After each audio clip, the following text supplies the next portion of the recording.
Anong kasalanan ko?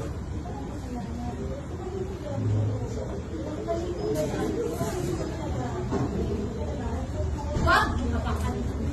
Dito! Huwag mo sa tayong bata. Huwag mo sa tayong bata. Dito! Sa tayong sunod. Akin na yung anak ko! Huwag yung... Akin na yung anak ko! Akin na. Halika yung anak ko.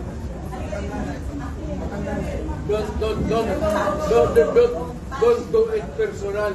Akin na lang ako. Alam mo, ginawa na yung alam niya nga, yung pamilya niya, yung safety na. Every time mag-alam siya ng war on drugs. Every time ipinos. Ha? Kailan? War on drugs na para lang mag-isip ang anak niyo, anak mo, asawa mo, habang naglalasag sa kanya. Wala namang due process. Bakit kaya mas natatakot kayo na ano, wala nga rin nagre-reklamo. Hayaan mo yung ibang country ang mag-ano. Mag-isip mo sana kayo, may anak din kayo, may apo kayo, maging apo kayo.